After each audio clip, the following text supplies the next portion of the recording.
Hi friends, welcome to my channel. ప్రపంచంలోనే గౌతమ్ అదానీ అనేది పరిచయం అక్కర్లేని పేరు. వేల కోట్ల రూపాయల వ్యాపార సామ్రాజ్యానికి అధిపతి ఆయన.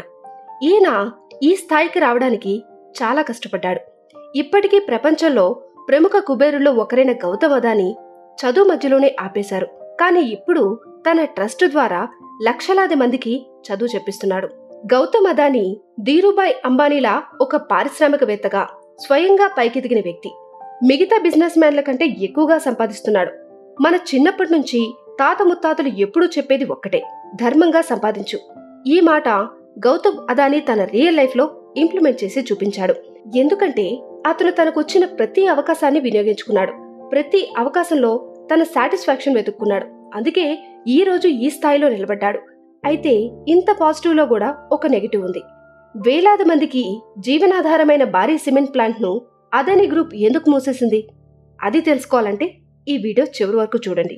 హిమాచల్ ప్రదేశ్ లో అదానీ గ్రూప్ కున్న 2 ప్లాంట్స్ లో దార్లాఘాట్ లో ఉన్న ఒక సిమెంట్ ప్లాంట్ ను మూసేశారు.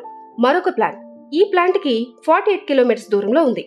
ఈ సిమెంట్ ప్లాంట్ మూసేయడంతో వేలాది మంది ప్రజలు పనులు లేక రోడ్డును పడ్డారు. అందులో ఒకరైన ఒక ఆమె తన భర్త 2009లో చనిపోయినప్పటి నుంచి ఆమె ఫ్యామిలీ అంతా ఈ ప్లాంట్ పైనే డిపెండ్ అయి ఉంది. తన సేవింగ్స్ తో పాటు బ్యాంక్ నుంచి కొంత లోన్ తీసుకుని ఆమెకు ట్రక్ కొనింది. ఆ ట్రక్ ద్వారా ప్లాంట్ నుంచి సిమెంట్ ను, రా మెటీరియల్స్ ను ట్రాన్స్పోర్ట్ చేస్తూ ఉండేది. ఈ ప్లాంట్ ను కట్టే టైంలో వాళ్ళకున్న కొంత భూమిని ఈ సిమెంట్ ప్లాంట్ కోసం తీసేసుకున్నారు. బిలియనియర్ ప్రపంచంలో అతిపెద్ద సంపన్నుడైన గౌతమ్ అదానీకి చెందిన అదానీ గ్రూప్ ఈ ఫ్యాక్టరీని కొనుక్కుంది. మెటీరియల్ ట్రాన్స్పోర్ట్ ఛార్జీల విషయంలో అక్కడున్న ట్రాన్స్పోర్ట్ యూనియన్ తో జరిగిన గొడవల కారణంగా కొన్ని నెలల వ్యవధిలోనే ఈ ప్లాంట్ ను అదానీ గ్రూప్ మూసేసింది. ట్రాన్స్పోర్ట్ ఖర్చులు ఎక్కువగా ఉండడంతో నష్టాలు భారీగా పెరిగిపోతున్నాయని, దాంతో ఈ ప్లాంట్ ను కంటిన్యూ చేయడం అవ్వడం లేదని కంపెనీ చెప్పేసింది. దీంతో అదానీ గ్రూప్ తీసుకున్న ఈ నిర్ణయం ద్వారా ఈ ప్లాంట్ లో పనిచేస్తున్న 2000 నుంచి 3000 వరకు ఉన్న ఉద్యోగులు మాత్రమే కాకుండా ఈ ప్లాంట్ పై డిపెండ్ అయ్యి జీవనోపాధి పొందుతున్న ఎంతో మంది రోడ్డున పడ్డారు. ఈ ప్లాంట్ పై ఆధారపడి 10,000 నుంచి 15,000 మంది ఇన్కమ్ సంపాదిస్తున్నారు.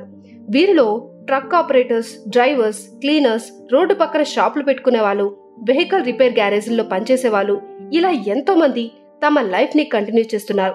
వీరందరూ ప్రస్తుతం భూమి ఇల్లు లేని వాళ్ళు. ఎందుకంటే ఈ ఫ్యాక్టరీ కన్స్ట్రక్ట్ చేసే టైంలో వాళ్ళ భూములు ఇచ్చేశారు. ఈ ప్రాంతంలో ట్రాన్స్పోర్ట్ బిజినెస్ ని ఎక్కువగా అక్కడ నివసిస్తున్న స్థానికులే నడుపుతున్నారు. వీళ్ళలో చాలా మంది 1990లో ఈ ప్లాంట్ కన్స్ట్రక్ట్ చేసే టైంలో తమ పొలాలను ప్లాంట్ కోసం ఇచ్చేశారు. 1 కిలోమీటర్ కి 1 టన్ను సిమెంట్ కి ట్రాన్స్పోర్ట్ కి వీళ్ళు 11 రూపాయలు ఛార్జ్ చేస్తున్నారు. కానీ అదానీ గ్రూప్ మాత్రం ఈ మొత్తాన్ని 6 రూపాయలకి తగ్గించాలని కోరింది. కానీ ఆయిల్ కాస్ట్ బాగా పెరుగుతున్నాయని, మేము వసూలు చేస్తున్న ఈ ఛార్జీలు ఆల్రెడీ రీజనబుల్ గానే ఉన్నాయని ట్రాన్స్పోర్టర్స్ చెప్తున్నారు. ఇక 2 ప్లాంట్స్ లో తమ పనులు కంటిన్యూ అవ్వాలంటే ట్రాన్స్పోర్ట్స్ నుంచి తమకు హెల్ప్ కావాలని అదానీ గ్రూప్ కోరుకుంది. ట్రాన్స్పోర్ట్ ఫెసిలిటీ కావాలనుకున్నప్పుడు మేం మీ ట్రక్కుల్ని ఈజీగా ఉపయోగించుకునేలా ఉండాలి. దీని ద్వారా కస్టమర్స్ కు బెస్ట్ సర్వీస్ అందించగలమని అంటుంది అదానీ గ్రూప్. కానీ ట్రాన్స్పోర్ట్ యూనియన్ మాత్రం ఈ ప్లాంట్ కన్స్ట్రక్షన్ టైంలో తమ పంట పొలాలను వదులుకోవడంతో ట్రక్కులు ఆపరేట్ చేసే మొదటి హక్కు మాకే ఉంటుందని గట్టిగా వాదించారు. ఈ ప్రాంతాల్లో నివసించే ప్రజలు వాళ్ళు చేసుకున్న కొద్దిపాటి సేవింగ్స్ తో ట్రక్కులు కొనుక్కున్నారు. ఈ ట్రక్కుల ద్వారా ప్లాంట్ నుంచి మెటీరియల్ ను ట్రాన్స్పోర్ట్ చేస్తున్నారు. ఇక ప్లాంట్ మూసేయడంతో వాళ్ళ ఫ్యూచర్ దారుణంగా మారిందన్నారు. 1919 స్టార్టింగ్ లో ఈ సిమెంట్ ప్లాంట్ కన్స్ట్రక్ట్ చేసేందుకు దార్లాఘాట్ లో భూములు కొనుగోలు చేశారు. పంట పండే ఈ భూములను సుమారుగా అరెకరానికి 62,000 రూపాయలు ఇచ్చారు. బీడు భూములకు అరెకరానికి 19,000 ఇచ్చారు అని అక్కడ నివసిస్తున్న వాళ్ళు చెప్పారు.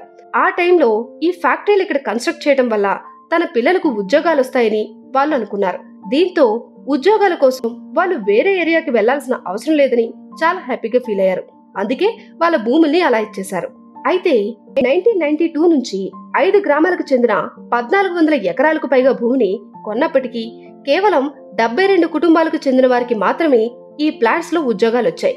ఇక ఈ 2 ప్లాంట్స్ కు చెందిన 143 మంది ఉద్యోగాలు కాపాడేందుకు వారిని ఇతర ప్రాంతాల ప్లాంట్లకు తరలించినట్టుగా అదానీ గ్రూప్ చెప్పింది. ఈ ప్రాంతాల ప్రజలు అప్పట్లో అన్ని రకాల పంటలు పండించేవాళ్ళు. మొక్కజొన్న, గోధుమలు, అన్ని రకాల పప్పు ధాన్యాలు కూడా పండించేవాళ్ళు. కానీ ఈ సిమెంట్ ప్లాంట్ కోసం మా భూమిని ఇచ్చి తప్పు చేశామని ఇప్పుడు అనిపిస్తుందని ప్రజలు అంటున్నారు. ప్రజలకు బెస్ట్ ట్రాన్స్పోర్ట్ రేట్ ఇవ్వడంపై పనిచేస్తున్నట్లుగా ఆ రాష్ట్ర ప్రభుత్వం చెప్పింది. కానీ అక్కడ ప్రజలు మాత్రం అన్ని ఆశలు వదిలేసుకున్నారు. వాళ్ళు తమ భూములు కోల్పోయారు. ఆ తర్వాత ఉద్యోగాలు ఇస్తామని ఇచ్చిన మాటను అదానీ గ్రూప్ వాళ్ళు నిలబెట్టుకోలేదు. ట్రాన్స్పోర్ట్ ఛార్జెస్ ఎక్కువగా ఉన్నాయని ప్లాంట్ మూసేశారు. ఇంతకంటే దారుణం మరొకటి ఉంటుందా అంటూ ప్రజలు ప్రశ్నించారు.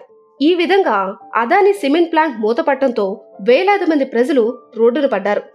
ఆ ప్లాంట్ కన్స్ట్రక్ట్ చేసేటప్పుడు ప్రజలు వాళ్ళ భూములు ఇచ్చినా కూడా ఈ రోజు వాళ్ళ లైఫ్ అంధకారంలోకి వెళ్ళిపోయింది. ఇక గౌతమ్ అదానీ తన పని తాను చేసుకుంటూ సిమెంట్ బిజినెస్ రంగంలో దూసుకెళ్లిపోతున్నారు. గౌతమ్ అదానీకి చెందిన అదానీ సిమెంట్ దేశంలో 2వ అతిపెద్ద సిమెంట్ కంపెనీ నుండి నెంబర్ 1 పొజిషన్ కి చేరుకునేందుకు గట్టిగానే ట్రై చేస్తుంది. అదానీ గ్రూప్ కు చెందిన అంబుజా సిమెంట్ ఈ రంగంలో తన ఆధిపత్యాన్ని పెంచుకుంటూ ఓరియంట్ సిమెంట్ ను కొనేసింది.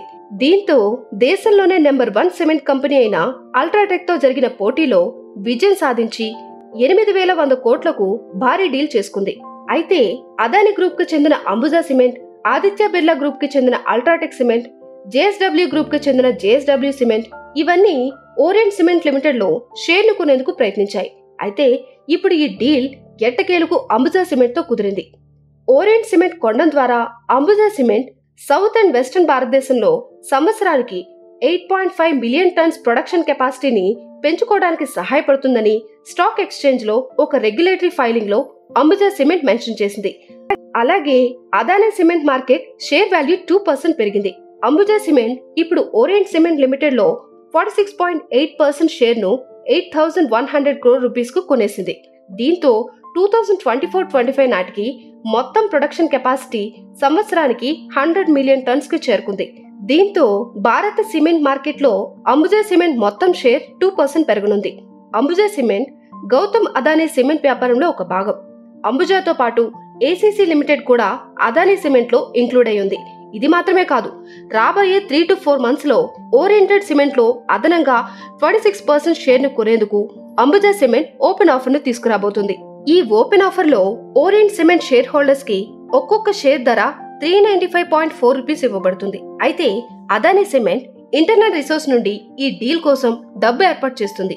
ఓరియంట్ సిమెంట్ లిమిటెడ్ ఫ్యాక్టరీ ఉన్న ప్లేస్ లో అధిక నాణ్యత గల లైమ్ స్టోన్ రిజర్వ్ ఉంది. ఈ కొనుగోలు తర్వాత అదానీ సిమెంట్ మొత్తం సామర్థ్యం ఏడాదికి 1.66 కోట్ల టన్నులకు పెరుగుతుంది. 2028 నాటికి దేశవ్యాప్తంగా 140 మిలియన్ టన్నుల సిమెంట్ ను ప్రొడక్షన్ చేయాలనేది లక్ష్యంగా పెట్టుకున్న అదానీ గ్రూప్ స్థాయి సంస్థలకు కూడా కొనుగోలు చేస్తుంది. తన కాంపిటేటర్ అయిన UltraTech cement capacity 149.5 million tons. దీంతో సిమెంట్ రంగంలో ఆధిపత్యం సాధించడానికి అందివచ్చిన ఏ అవకాశాన్ని వదలట్లేదు గౌతమ్ అదానీ. ఇప్పటికే స్మాల్ స్కేల్ ఆర్గనైజేషన్స్ ను తన ఖాతాలో వేసుకున్నాడు ఆయన. ప్రస్తుతం మీడియం స్కేల్ ఆర్గనైజేషన్స్ పై అతని కన్నుపడింది. కొన్ని నెలల క్రితమే హైదరాబాద్ కేంద్రంగా కార్యకలాపాలు సాగిస్తున్న పెన్నా సిమెంట్ ను కొనుగోలు చేసిన అదానీ ఇప్పుడు అతిపెద్ద సంస్థ అయిన అల్ట్రాటెక్ ను ఢీకొట్టడానికి సిద్ధమయ్యారు. హైదరాబాద్ కు చెందిన పెన్నా సిమెంట్ ను 10,422 కోట్లకు కొనుగోలు చేస్తున్నట్లుగా ఈ ఏడాది జూన్ లో ప్రకటించారు. సౌరాష్ట్రకు చెందిన సంఘీ ఇండస్ట్రీస్ లిమిటెడ్ ను 5,185 కోట్లతో కొనుగోలు చేస్తున్నట్లుగా గతేడాది డిసెంబర్లో ప్రకటించారు. 2022లో అంబుజా సిమెంట్ ను 51,000 కోట్లతో మెజార్టీ షేర్ ను కొనుగోలు చేసింది. ఆ తర్వాత షేర్ ను 63% కి పెంచుకుంది. సిమెంట్ విభాగాన్ని మరింత ఎక్స్పాండ్ చేయాలనే ఉద్దేశంతో ఈ కొనుగోలు జరిపాం. దీంతో వచ్చే 2 సంవత్సరాల కాలంలో అంబుజా ప్లాంట్ కెపాసిటీ మరొక 30 మిలియన్ టన్నులు పెరుగుతుందని అంబుజా సిమెంట్ డైరెక్టర్ కిరణ్ అదానీ అన్నారు. ఈ విధంగా దేశీయ వ్యాపార సామ్రాజ్యంలో మకుటం లేని మహారాజుగా గౌతమ్ అదానీ ఎదుగుతున్నారు. సిమెంట్ రంగంలో ఆధిపత్యం చెలాయించడానికి ఎన్నో ప్రయత్నాలు చేస్తూనే ఉన్నారు. ఇది ఫ్రెండ్స్, గౌతమ్ అదానీ యొక్క సిమెంట్ బిజినెస్ రంగంలో తనదైన ముద్ర వేశారు. I hope you like this video. ఈ వీడియోపై మీ ఒపీనియన్ ఏంటో కామెంట్ రూపంలో మెన్షన్ చేయండి. అండ్ అలాగే మీరు ఏదైనా టాపిక్ గురించి తెలుసుకోవాలి అనుకుంటే కామెంట్స్ లో మెన్షన్ చేయండి. మీ ఫ్రెండ్స్ అండ్ ఫ్యామిలీ మెంబర్స్ తో ఈ వీడియోని షేర్ చేసుకోండి. మన ఛానల్ ఇప్పటి వరకు సబ్స్క్రైబ్ చేయనట్లయితే ఇప్పుడే సబ్స్క్రైబ్ చేసుకోండి. అండ్ అలాగే బెల్ ఐకాన్ ని కూడా ఆన్ లో పెట్టుకోండి.